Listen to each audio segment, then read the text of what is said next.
اعوذ باللہ من الشیطان الرجیم بسم اللہ الرحمن الرحیم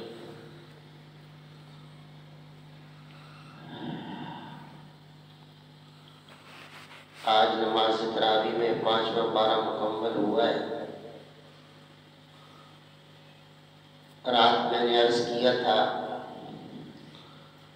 کہ چوتھے پارے کے آخر میں اللہ تعالی نے ان عورتوں کا ذکر فرمایا ہے جن کے ساتھ آدمی کا نکاح کرنا حرام ہے۔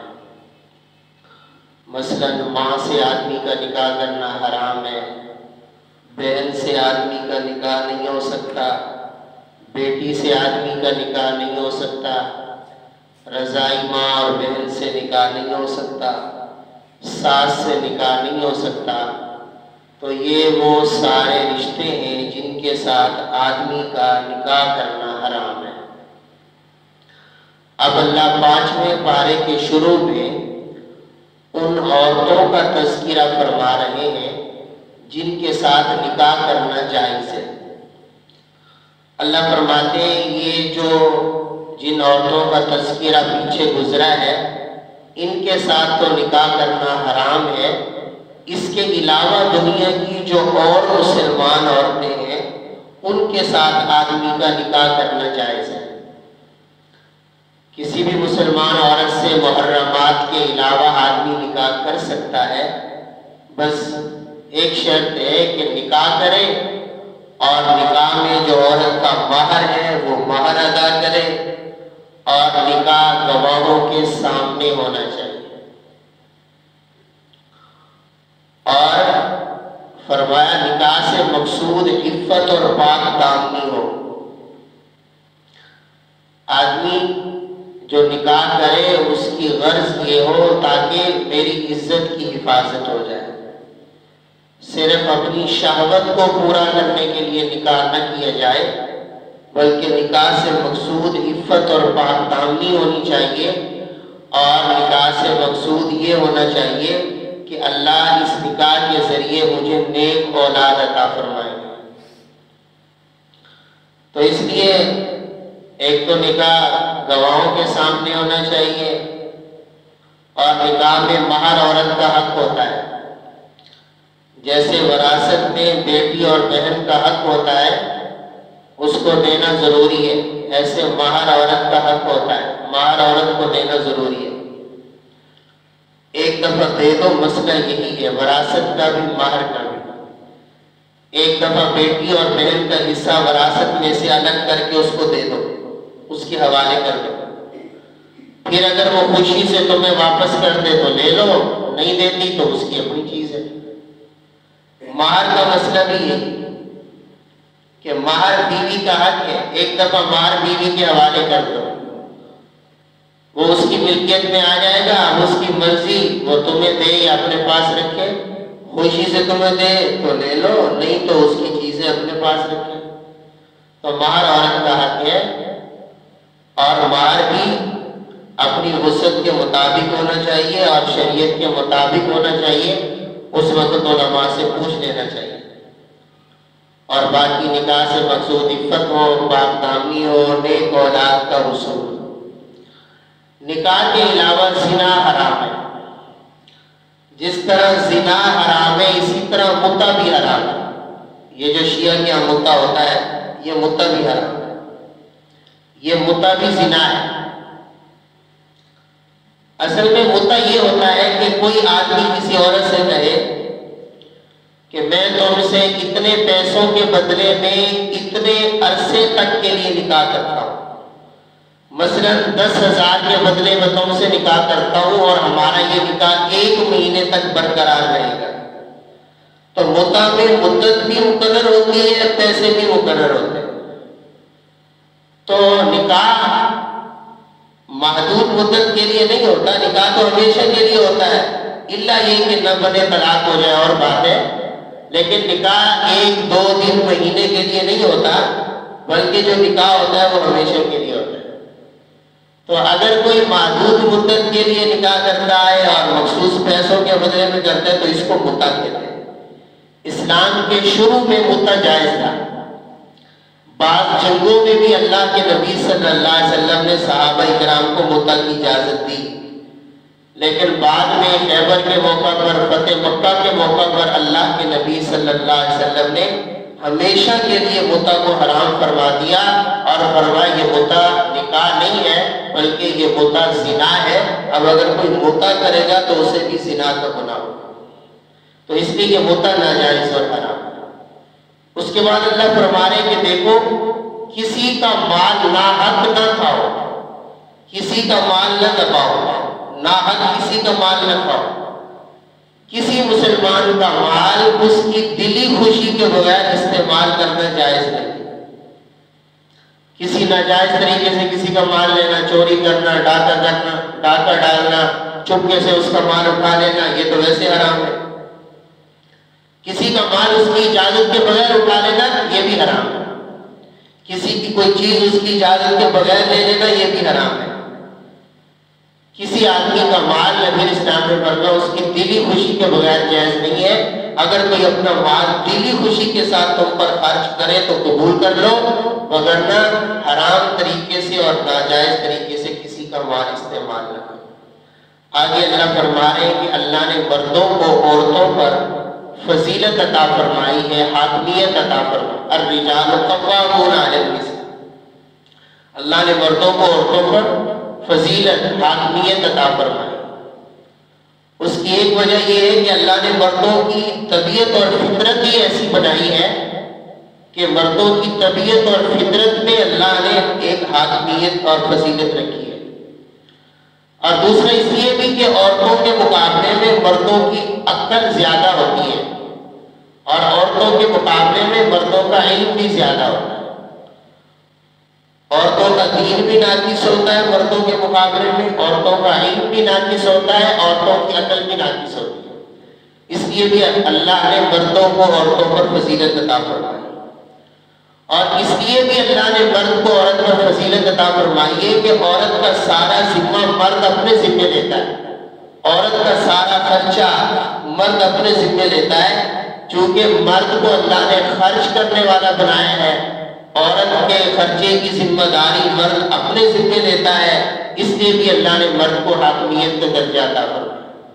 لیکن اس کا یہ مطلب بھی نہیں ہے کہ عورت کے بالکل حقوق ہی نہیں ہے، عورت کے بھی حقوق ہیں جس طرح مرد کے حقوق ہیں، لیکن عورت کے مقابلے میں اللہ نے مرد کو ایک حاکمیت اور فضیلت کا درجہ عطا فرمایا ہے، یہ جنس کے اعتبار سے ہے، عمومی اعتبار سے، ورنہ جزوی طور پر ایسا ہو سکتا ہے کہ بعض عورتیں بعض مردوں سے بھی آگے نکل جاتی ہیں، بعض عورتیں عبادت میں بہت سارے مردوں سے آگے نکل جاتی ہیں، بعض عورتیں طاقت اور قوت میں بہت سارے مردوں سے زیادہ ہوتی ہیں، بعض عورتیں نیکی میں، تقویٰ میں، عبادت میں، علم میں بہت سارے مردوں سے آگے نکل جاتی ہیں، تو ایسا ہو سکتا ہے جزوی طور پر، لیکن مجموعی طور پر اللہ نے مرد کو عورت پر ایک درجہ عطا فرمایا۔ آگے فرمایا اگر کسی کی بیوی نافرمان ہو جائے، بیوی کے ساتھ بنتی نہ ہو، جھگڑا ہوتا ہو، تو اس کی اصلاح کا کیا طریقہ ہے؟ ہمارے یہاں تو یہ ہوتا ہے کہ بس تھوڑا سا جھگڑا ہوا اور طلاق، تھوڑا سا جھگڑا ہوا اور طلاق، یہ طلاق حل نہیں ہوتا جھگڑے کا۔ یہاں اللہ نے قرآن کریم میں تفصیل کے ساتھ اس بات کو بیان فرمایا ہے، اگر بیوی نافرمان ہو جائے، بیوی سے جھگڑا ہوتا ہے، بنتی نہیں ہے، تو پھر کیا طریقہ ہے اس جھگڑے کو ختم کرنے کا؟ تو پہلا طریقہ یہ بیان فرمایا کہ اگر بیوی نافرمان ہے تو بیوی کو اپنے ساتھ بٹھاؤ، اس کو نرمی کے ساتھ، محبت کے ساتھ سمجھاؤ، اور اسے یہ بھی بتاؤ کہ اگر ہم دونوں جدا ہو گئے، طلاق ہو گئی، ایک دوسرے سے جدا ہو گئے، تو کتنا نقصان ہوگا، ہمارے بچے کہاں جائیں گے؟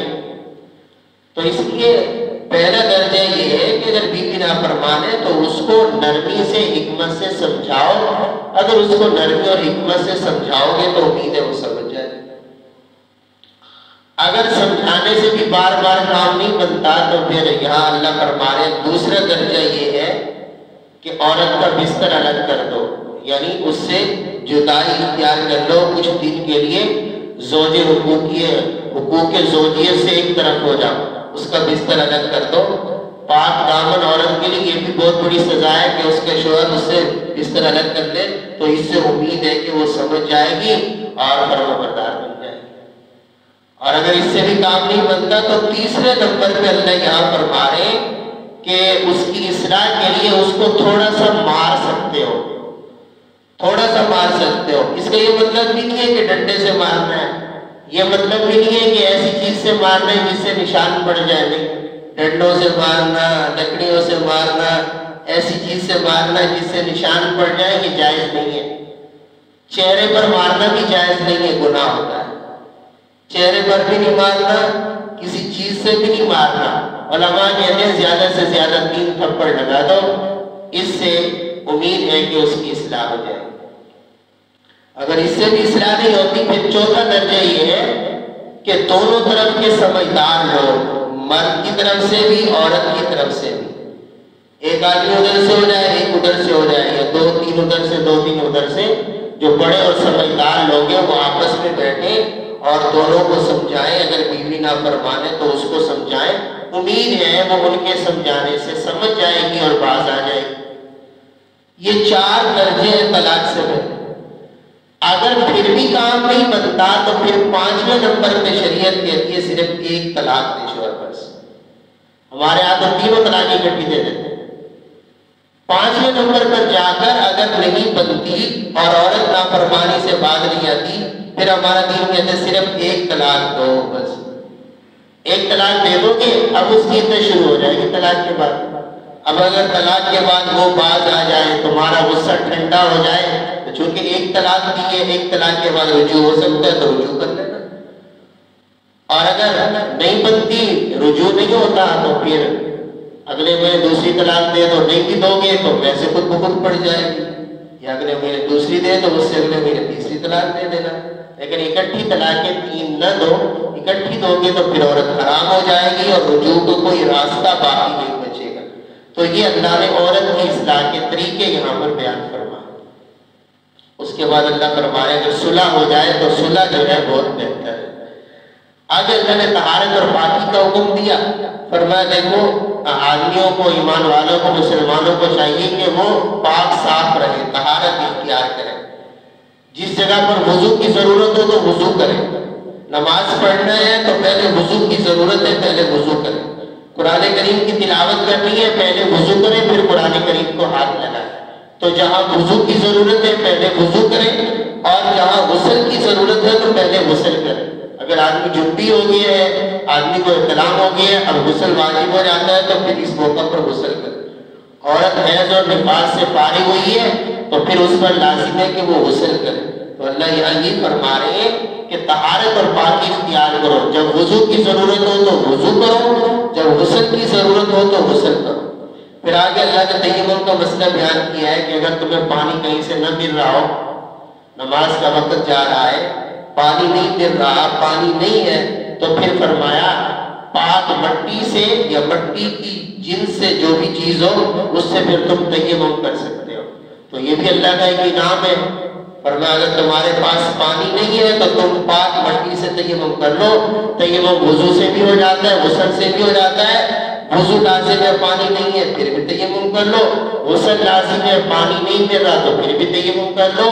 تو پاک مٹی سے تیمم کرو گے پھر بھی تمہیں پاکی حاصل ہو جائے گی۔ اس کے بعد اللہ تعالیٰ فرما رہے ہیں کہ دیکھو جو لوگوں کی امانتیں ہیں نا، امانتوں میں خیانت نہ کرو، امانت کی ادائیگی کرو۔ اور اس میں پھر کئی درجے ہیں۔ ایک تو یہ ہے کہ اگر تمہارے پاس کسی آدمی نے امانت رکھی ہے تو اس میں خیانت نہ کرو، اس کی چیز میں خیانت نہ کرو، اس کو وہ چیز بیائی نہیں اسی طرح واپس کرو، امانت میں خیانت نہ کرو، امانت جو ہے وہ امانت والوں کے سپرد کرو۔ اس کا ایک واقعہ بھی ہے، جب نبی علیہ السلام عمرۃ القضاء کے موقع پر گئے، یہ ہجرت کے 7ویں سال نبی علیہ السلام نے خواب دیکھا کہ میں عمرہ کرنے کے لیے جا رہا ہوں۔ حضور گئے تو کافروں نے عمرہ نہ کرنے دیا اور کہا کہ آئندہ سال آنا۔ تو نبی علیہ السلام آئندہ سال عمرہ کے لیے تشریف لے گئے۔ تو عمرہ کرنے کے بعد نبی علیہ السلام نے پوچھا کہ یہ بیت اللہ کی چابی کس کے پاس ہے؟ تو حضرت عثمان بن ابی طلحہ، یہ بعد میں صحابی بنے، اس وقت مسلمان نہیں تھے، چابی ان کے پاس تھی۔ اللہ کے نبی کا قاصد گیا اور کہا اللہ کے نبی چابی مانگ رہے ہیں، بیت اللہ کی چابی دے دو، حضور اندر جا کے نماز پڑھنا چاہتے ہیں، پھر چابی تمہیں واپس کر دیں گے۔ جب حضور کا قاصد کیا تو عثمان بن ابی طلحہ نے کہا میں چابی حضور کو نہیں دیتا، چابی نہیں دی۔ اللہ کے نبی اندر نماز نہیں پڑھ سکے، اس موقع پر اس نے چابی نہیں دی، لیکن حضور نے ایک جملہ ارشاد کروایا، فرمایا عثمان دیکھ لو، تم ابھی تو بیت اللہ کی چابی مجھے نہیں دے رہے، لیکن ایک وقت آئے گا یہی بیت اللہ کی چابی مجھے محمد کے ہاتھ میں ہوگی، پھر میں جس کو چاہوں گا دوں گا۔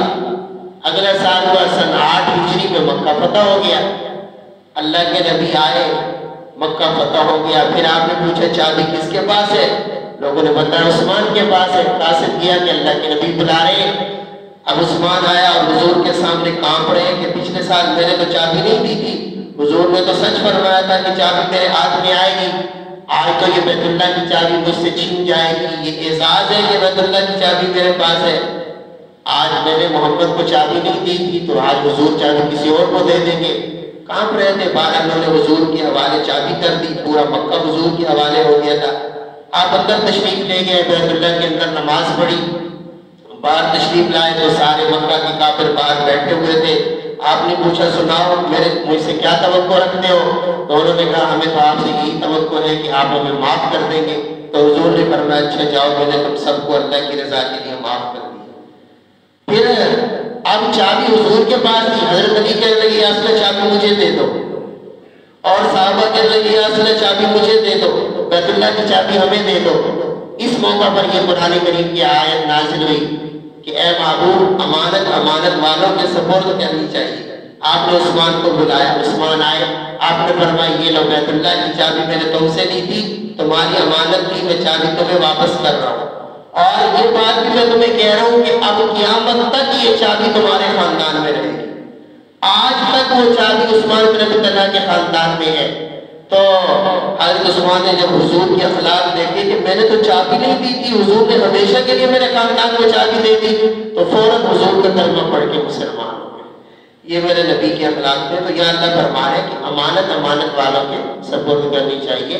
اور یہاں یہ مسئلہ بھی ہے کہ جو لوگ عہدوں کے اہل ہوں عہدے بھی تو نہیں دینی چاہیے۔ جب نااہل لوگ عہدوں پر آتے ہیں تو پھر نہ دین بچتا ہے نہ دنیا بچتی ہے۔ دیکھ لو ہمارے ملک کا حال یہی ہے، جب نااہل لوگ عہدوں پر آتے ہیں جو دین کے بھی دشمن ہوتے ہیں اور ملک کے بھی دشمن ہوتے ہیں، تو پھر ملک کا بھی یہی حال ہوتا ہے، اداروں کا بھی یہی حال ہوتا ہے، نہ انصاف سے فیصلے ہوتے ہیں، کرپشن ہوتی ہے، خدا کا خوف نہیں ہوتا۔ اور قیامت کی ایک نشانی اللہ کے نبی نے بیان فرمائی، فرمایا قیامت کے قریب یہی ہوگا کہ عہدے نااہلوں کو دیے جائیں گے۔ جس عہدے پہ جو آئے گا اس کو پتہ ہی نہیں ہوگا کہ میں نے کیا کام کرنا ہے، شریعت اس بارے میں کیا رہنمائی کرتی ہے۔ تو فرمایا امانت کا تقاضا یہی ہے کہ عہدے اہلوں کو دینے چاہیے، نااہلوں کو نہیں دینے چاہیے۔ اب اگر میرے جیسا نااہل آ جائے گا یا بیان کرنے بیٹھ جائے گا تو اس کو خود کو پتہ نہیں ہوگا تو لوگوں کو گمراہ کرے گا۔ تو اس لیے جو جس عہدے کا اہل ہو، جس کا پتہ ہو، علم ہو، اس کو وہی عہدہ دینا، یہ بھی امانت کا تقاضا ہے۔ آگے اللہ فرما رہے کہ دیکھو اللہ جہاد کی ترغیب اللہ دے رہے ہیں اور بڑے تھوڑا سا سخت انداز میں۔ فرمایا تم لوگوں کو ہو کیا گیا ہے، تم اللہ کے راستے میں جہاد کیوں نہیں کرتے؟ فرمایا اتنے سارے لوگ کافروں کے نرمے میں ہیں اور مظلوم لوگ ہیں، وہ صبح شام اللہ سے دعا کرتے ہیں اللہ ہمیں ان ظالموں سے نجات دے، اور تمہیں کیا ہو گیا کہ تم اللہ کے راستے میں جہاد نہیں کرتے، اپنے بہن بھائیوں کو کافروں سے چھڑانے کی کوشش نہیں کرتے۔ پھر اللہ فرما رہے تم ڈرتے ہو کہ تمہیں موت آ جائے گی، جہاد میں جاؤ گے تو دنیا سے چلے جاؤ گے۔ پھر اللہ فرماتے تم مضبوط قلعوں میں چلے جاؤ نا، موت تو وہاں بھی آ جائے گی، موت سے تم نہیں بچ سکتے۔ اس لیے بہتر یہی ہے کہ اللہ کے راستے میں جہاد کرو اور شہادت کا مقام حاصل کرو۔ آگے اللہ تعالیٰ فرما رہے کہ اللہ کی اطاعت کرو، اللہ کے رسول کی اطاعت کرو، وَأُولِي الْأَمْرِ مِنْكُمْ، اور فقہاء کی اطاعت کرو۔ اولي الامر یعنی جو تم میں سے دین میں کمال کو لوگ پہنچے ہوئے ہیں، فقہاء ہیں جو مسائل نکالتے ہیں، مسائل کا استنباط کرتے ہیں اور مسائل واضح کر کے امت کے سامنے پیش کرتے ہیں، جیسے امام اعظم ابو حنیفہ رحمۃ اللہ علیہ، امام احمد بن حنبل رحمۃ اللہ علیہ، امام شافعی رحمۃ اللہ علیہ، امام مالک رحمۃ اللہ علیہ، تو فرمایا اللہ کی اطاعت کرو، اللہ کے رسول کی اطاعت کرو، اور فقہا اللہ اور اللہ کے رسول کے احکام میں سے، قرآن و حدیث میں سے مسائل نکال کر تمہارے سامنے پیش کرتے ہیں، تو لہٰذا اور فقہا کی بھی اطاعت کرو۔ عام لوگوں کے لیے یہ حکم دیا، اور علماء کے لیے آگے حکم دیا کہ جب تمہارا آپس میں کسی مسئلے میں اختلاف ہو جائے تو پھر تم قرآن میں غور کرو، حدیث میں غور کرو، قرآن و حدیث میں غور کر کے جو صحیح مسئلہ ہو اس کو نکالو اور اس پر عمل کرنے کی کوشش کرو۔ اس کے بعد اللہ تعالیٰ یہاں یہ بھی فرما رہے کہ جائز سفارش کرنا جائز ہے، جائز کام کی سفارش کرنا جائز ہے، اور اس پر اجر بھی ملتا ہے۔ میرے نبی نے فرمایا تم جائز کام کی سفارش کرو، اللہ تمہیں اجر دے گی۔ تو جائز کام کی سفارش، اگر ہم کام جائز ہے اور ہماری سفارش سے کسی کا کام ہو جاتا ہے تو سفارش کر دینی چاہیے، لیکن اگر کام ہی ناجائز ہو، حرام ہو، تو پھر اس کی سفارش نہیں کرنی چاہیے۔ ناجائز کام کی سفارش کرنا گناہ ہے۔ آگے سلام کے جواب کا حکم بھی دیا گیا کہ دیکھو سلام کرنا سنت ہے، جو تمہیں سلام کرے نا اس کے سلام کا اچھے طریقے سے جواب دو۔ سلام کرنا سنت مؤکدہ ہے، سلام کا جواب دینا واجب ہے، اس لیے اللہ یہاں فرما رہے جو تمہیں سلام کرے تو اچھے طریقے سے اس کے سلام کا جواب دیا کرو۔ پھر آگے اللہ تعالیٰ نے قتل اور دیت کے لیے مسائل بھی بیان فرمائے کہ اگر کوئی مسلمان کسی مسلمان کو جان بوجھ کر قتل کر دیتا ہے تو کسی مسلمان کو جان بوجھ کر قتل کرنا بہت بڑا گناہ ہے۔ یہاں اللہ فرما رہے جو کسی مسلمان کو جان بوجھ کر قتل کرے گا وہ ہمیشہ جہنم کی آگ میں جلتا رہے گا، اتنا بڑا گناہ ہے کسی مسلمان کو قتل کرنا۔ اور اگر فرمایا جان بوجھ کر قتل نہیں کیا، غلطی سے کسی کو قتل کر دیا، غلطی سے کوئی قتل ہو گیا تو پھر فرمایا دیت ادا کرنی پڑے گی، دیت 100 اونٹ ہے وہ ادا کرنا چاہیے۔ پھر اس کے ساتھ اللہ نے ہجرت کا ذکر بھی کیا ہے کہ دیکھو اگر اللہ کے راستے میں ہجرت کرنی پڑے تو ہجرت کرو۔ ہجرت میں اللہ نے بہت برکتیں رکھی ہیں، ہجرت میں اللہ نے بہت ساری برکتیں رکھی ہیں، تو لہٰذا اب بھی یہ حکم ہجرت کا اس طرح باقی ہے۔ اگر کوئی ایسی بستی ایسے علاقے میں رہتا ہے جہاں وہ صحیح طرح اپنے دین پر عمل نہیں کر سکتا، اس کے لیے اپنے دین پر عمل کرنا مشکل ہے، تو پھر اس کے لیے حکم ہے کہ وہ ہجرت کر کے ایسی جگہ چلا جائے، ایسے علاقے میں چلا جائے جہاں وہ اچھے طریقے سے اپنے دین پر عمل کر سکے۔ تو ہجرت کا یہ حکم بھی باقی ہے، اور ہجرت میں بہت بڑا اجر ہے، اور میں جو ہجرت کرے گا اللہ اسے اجر عظیم نصیب فرمائے۔ اس کے بعد اللہ نے یہاں صلاۃ خوف کا مسئلہ بھی بیان فرمایا ہے کہ اگر جنگ ہو رہی ہے اور نماز کا وقت بھی ہو گیا تو نماز کسی صورت میں معاف نہیں ہے، جنگ کی صورت میں بھی معاف نہیں ہے۔ دشمن سر پر ہے، جنگ ہو رہی ہے، نماز کی صورت میں بھی معاف نہیں ہے، تو فرمایا اگر جنگ کی صورت ہے تو صلاۃ خوف پڑھنے کا، دیکھیں اگر جنگ ہو رہی ہے نماز کا وقت ہو گیا تو ایک طریقہ یہ ہے کہ کچھ لوگ دشمن کے مقابلے میں جنگ کریں اور کچھ لوگ نماز پڑھ لیں۔ جب وہ نماز پڑھ لیں گے تو وہ لڑائی میں آ جائیں گے، اور یہ جو لڑ رہے ہیں یہ جا کر نماز پڑھ لیں گے، ایک طریقہ تو یہ۔